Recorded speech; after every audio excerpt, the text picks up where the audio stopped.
Hello, fellow cyborgs! Today I'm going to be doing the Sisterhood of the World tag. I don't know who this was created by, I couldn't find out, but I was tagged by Molly de Montaigne, whose channel you should check out and will be linked down below. And though this is called the Sisterhood of the World tag, and though a lot of us ladies on BookTube are ladies, I don't think this tag should be limited to people who identify with the female gender, so perhaps we should come up with a more politically correct title, but for the time being, I'm just going to refer to it as the Sisterhood of the World tag. The uniqueness of this tag comes with the fact that each person who does the tag then changes the 10 questions and passes it on. So in essence, this tag is completely new depending upon everyone who does it. My questions, my version of this tag will be down in the description below, as well as all of the lovely happen to be ladies that I am tagging. There are just so many of you that I didn't want to spend time at the end of the video rattling off your names and potentially forgetting someone, so check down below to see if you are tagged, and if you aren't but still want to do this and still consider me a sister, then please go ahead and do it and say that I tagged you, because I would have had my better judgment tagged you in the first place. Alright, on to the tag. Question number 1 is, what is your favorite fairy tale or legend? And that is The Beauty and the Beast, of course. Question number 2 is, what is the last book you bought? And for me, that was this modern library edition of War and Peace by Leo Tolstoy, which has this like green colored edges just on the top but not on the sides. I am planning on buddy reading this with Acacia Ives, if not Kate Howe, also in the new year, and I found this at my local library bookstore, so I decided to just go ahead and pick it up. Question number 3, how do you feel about DNFing books? This year I have embraced the DNF. If I'm reading a book and I'm thinking it's probably going to be about a 2-star read and I'm not compelled to pick it up, then I will just put it down forevermore. Question number 4, describe your personality in 3 books. Villette by Charlotte Bronte,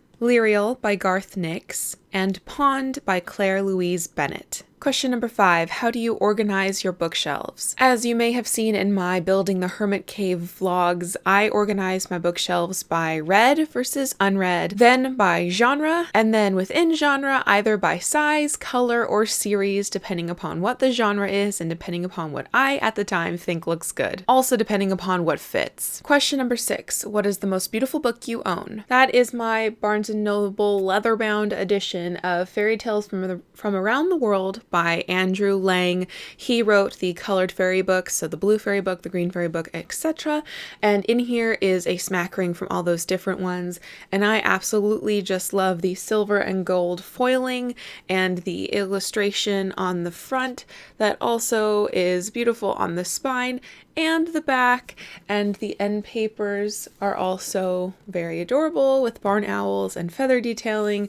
The edges are gilt and it's just lovely. Question number 7, if you had a job in the book industry, what would it be? I would love, if this was a thing, which it should be more often in bookstores, to be a book recommender. So at the customer service desk, I would just hang out and help people find books, order books, and also more importantly recommend books.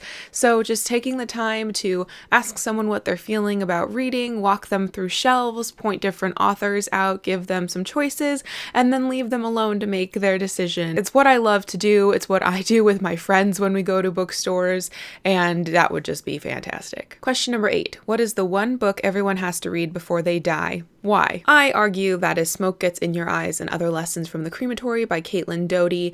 This is my favorite memoir / nonfiction ever. This is Caitlin Doughty's microhistory / like half a memoir about her time working as a crematory operator in a funeral home. In here, she discusses mortality. She discusses the different kinds of burial services that are offered. She's arguing for meaning to be put back into our death traditions, the fact that we don't have rituals anymore, we just have things that we do. I think this book is important for everyone to read because your mortality is a thing that you will never be able to escape, no matter how many Horcruxes you may make, you bad person. And when you die, everything surrounding your death and burial lands on the shoulders of the people you've left behind.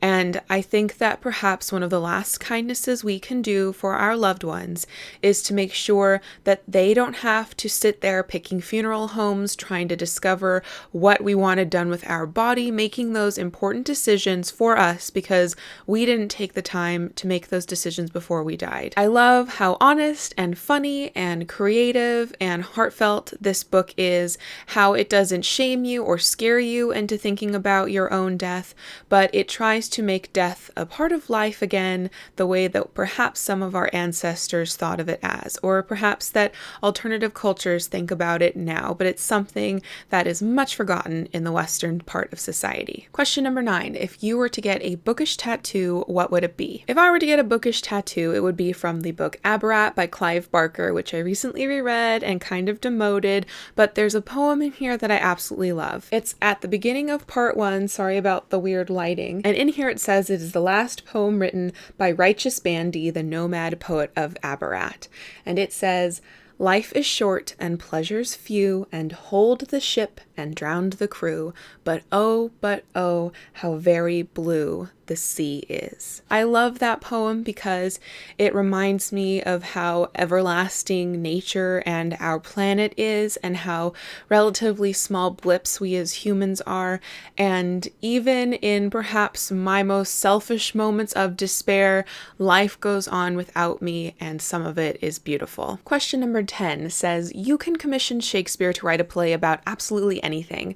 What would you have him write it about? I'm not well read in Shakespeare, so if this play exists already, then you'll have to tell me, but I would love him to write a play about a lonely writer. So those were the questions that Molly posed to me and the fellow people that she tagged. As I said below, my questions are down below in the comment section, as well as the lovely ladies I tag. These are ladies that I just cheer me up, whose videos I adore, and who I would consider sisters on BookTube. So I hope you check all of them out. Check out their channels. They're just absolutely fantastic. I hope you enjoyed listening to me blather and probably get sidetracked and answer some lovely questions. Thank you for watching, and until next time, continue to be lovely.